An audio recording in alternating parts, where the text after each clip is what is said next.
Section 6 of our Active Office podcast will focus on looking at the wrist and the forearm.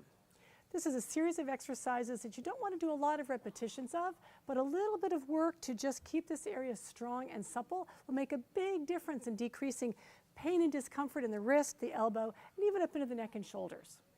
We'll start here with some simple moves. Our first one is just wrist circles.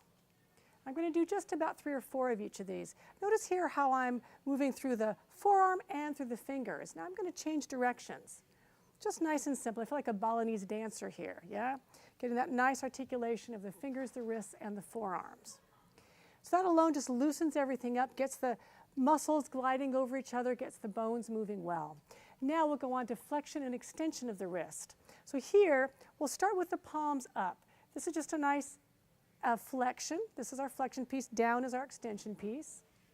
And you may notice that you're a little tighter in one direction or the other. A lot of times sitting at a desk and sitting at a computer means you spend a lot of time in this position with the forearm down this or this is pronated, and you'll often get very stiff in either extension, which is here, or flexion.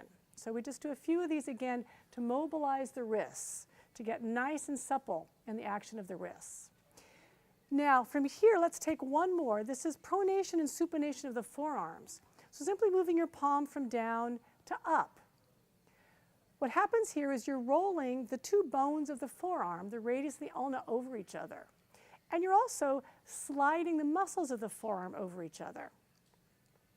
And this one can be done either with the palms straight like I have them, or you could do it in a fist, which feels really quite different. You'll find here with the wrist that every little change you make, it's like a different exercise. Now the last exercise here is sometimes the hardest. This is what's called ulnar and radial deviation. So here with my hands out in front of me, right in front of my knees in this case, I'm going to move them towards my pinky finger and then towards my thumb. This is towards my ulnar deviation. This is radial deviation. And notice that I'm trying to keep them relatively flat. Try not to rotate or twist them at all. It's like they're really staying just in one plane, and I'm sliding them along a tabletop or a flat surface. Okay, this is getting strength again, balance strength through all the quadrants of the wrist. Now there's some ways to add some light resistance to all of that. And what I like to use for a lot of this is a water bottle, just a simple plastic water bottle. You can choose how much weight you put in by how much water you drink, yeah? So, and I also like it to not be full, because then I have this dynamic component where it's getting a little heavier in one direction as I switch. So let's start here with some circles with just our water bottle. And there you'll feel a lot more work just from the way that the water is moving and that little bit of resistance, okay? Again, we'll just do a few exercises there. Then we'll go into flexion and extension with that water bottle resistance. I've just added a little more work now. I'm going to do the same thing in extension. Again, I'm doing it without any resistance on my left hand and with the water bottle on my right hand. Now what's nice to do here is pronation and supination. And here, because that water bottle gets heavier towards the side I'm stretching the upper arm in, or stretching the lower arm in, I should say, you'll feel like you get a little bit more stretch as you go to the end ranges there. Again, creating nice mobility around the forearm and even up into the neck and shoulders.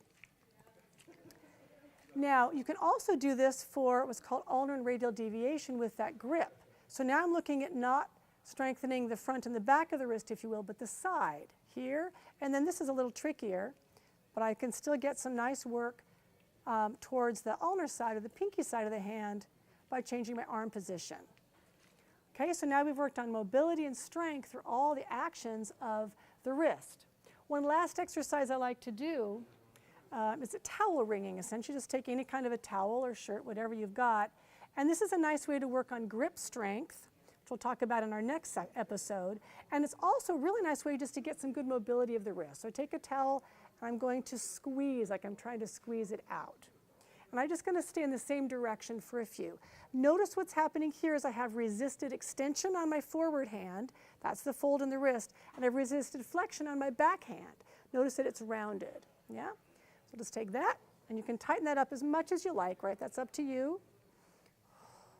And I'm using the whole body here. This is all about really the arms, the elbows, the shoulders, the whole thing. going down into my wrist and my hands. Then to reverse that, I've got to reverse my ring, if you will, and change sides. Nice way, again, to mobilize all of those muscles, all of those joints, getting the whole forearm woken up, and that will help to take stress out of both the hands, the fingers, the wrist, and even again up into the neck and the shoulders. There we go. All that should be comfortable. You don't want to do a lot of reps because this is often a fairly tired part of the body, or not a very terribly strong part of the body. And that completes our wrist exercises for section 6 of Active Office.